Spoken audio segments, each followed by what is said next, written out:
ভুয়ো চিকিৎসক, ভুয়ো আইনজীবীর পর এবার ভুয়ো আয়কর দপ্তরের কর্মীর হদিশ। ঘটনাটি রানাঘাট থানার অন্তর্গত রানাঘাট ভাংরাপাড়া পাইকারি বাজারের। ঘটনায় গ্রেফতার এক যুবক। গোটা ঘটনায় তদন্তে রানাঘাট থানার পুলিশ। ভুয়ো চিকিৎসক, ভুয়ো আইনজীবীর পর এবার ভুয়ো আয়কর দপ্তরের কর্মীর হদিশ। ঘটনাটি ঘটেছে রানাঘাটের থানার অন্তর্গত রানাঘাট ভাংরাপাড়া পাইকারি বাজারে। আয়কর দপ্তরের কর্মী বলে পরিচয় দিয়ে টাকা হাতানোর অভিযোগে এক যুবককে গ্রেফতার করল পুলিশ।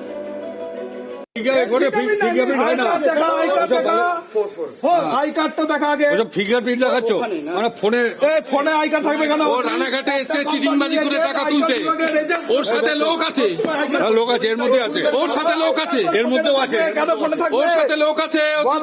পয়লা নম্বরে চিটিংবাজ, দেশের জন্য রানাঘাট বাজারে টাকা তুলছে। স্থানীয় সূত্রের খবর, রানাঘাট ভাংরাপাড়ার পাইকারি বাজারে এক ব্যক্তি পাইকারি ব্যবসাদার শঙ্কর সরকারের দোকানে গিয়ে পরিচয় দেয় আয়কর দপ্তরের কর্মী বলে।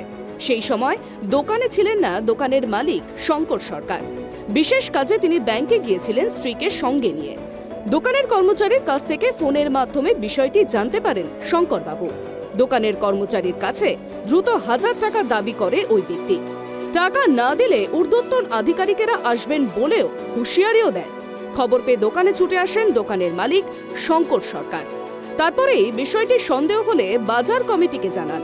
বাজার কমিটির তরফ থেকে একাধিক ব্যবসায়ী সহ বাজারের সেক্রেটারি ঘটনাস্থলে আসেন। সন্দেহ হওয়ায় বিষয়টি রানাঘাট থানায় জানানো হয় রানাঘাট বাজার কমিটির তরফ থেকে। এরপরই ঘটনাস্থলে পুলিশ আসে এবং ওই ব্যক্তিকে আটক করে জিজ্ঞাসাবাদের জন্য।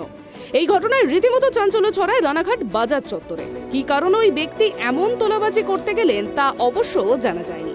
পুলিশ এই ব্যাপারে কোনো মন্তব্য করতে রাজি না হলেও তাদের তরফে জানানো হয় আসল সত্য উদ্ঘাটিত হলেই পুলিশের তরফ থেকে সব জানানো হবে। ঘটনাটা হচ্ছে, আমি তখন এখানে দোকানে ছিলাম না, আমি ব্যাংকে গিয়েছিলাম। আমি এবং আমার মিসেস দুজনেই দোকানে বসি। সেই মুহূর্তে আমরা ছিলাম না। তো আমাদের যে স্টাফ ছিল উনি ছিল দোকানে বসে।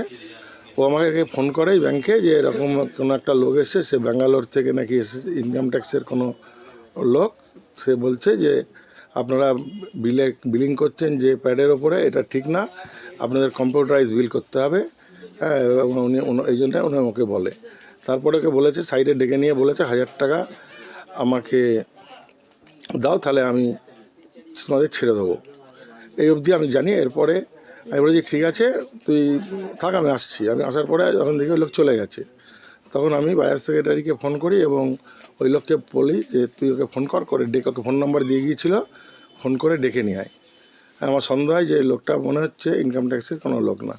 তারপরে বাজার সেক্রেটারি যা করার, ওনার থানাকে পুলিশকে ফোন করেছিল, রানাঘাট থানায় এসে ওকে নিয়ে গেছে। ব্যবসায়ী শঙ্কর সরকার এই বিষয়ে বলেন, আমি দোকানের কর্মচারীর থেকে ফোন পেয়েই তড়িঘড়ি দোকানে ছুটে আসি। আমার প্রথমেই সন্দেহ হয়েছিল, কারণ আয়কর দপ্তর থেকে এভাবে লোক পাঠিয়ে কখনো টাকা চাওয়া হয় না। বিষয়টা আমি জানতাম, তাই দোকানে এসেই লোকটিকে তার কথায় আটকে রেখে বাজারের বাকি সদস্যদের ডেকে আনি। তাতে এই লোকটি ভয় পেয়ে যায়। পরে বাজার কমিটির লোকেরাই পুলিশকে খবর দেয়। উনি বসেছিল, তা বলল আমাকে যে আপনার কিসে যে এই বিল প্যাডে যে করছেন সেটা ঠিক না। তারপরে আমি বললাম যে মালিককে এটা তো আমি বলতে পারবো না, মালিক নেই এখন, সেটা মালিক আসলে বলতে। তারপর আমাকে সাইডে অনেকক্ষণ বসা পরে বললো যে উনি যে 1000 টাকা দেও, যে আমি 3 দিন টাইম দিচ্ছি, নাহলে আপনাকে স্যার চলে আসবে ইনকাম ট্যাক্স থেকে, যে এটাতে আপনাকে পুরো হ্যারাসমেন্টে ঢেলে দেবো। আমি মালিককে ফোন করলাম, তারপরে উনি আসলেন, তারপরে ওনাকে ফোন করে তারপরে ওনার সঙ্গে চুক্তি করিয়ে দিলাম। তারপরে কি হলো? তারপরে বাজার সেক্রেটারি আসলো, ওনার এসে ওনারা যা বললো, ওনার পুলিশকে ফোন করে ওনাকে হ্যান্ডওভার পুলিশকে করা হয়ে গেল। প্রসঙ্গত, আয়কর দপ্তরের কিছু নির্দিষ্ট নিয়ম রয়েছে, যে নিয়মের বাইরে গিয়ে কাজ করা হয় না।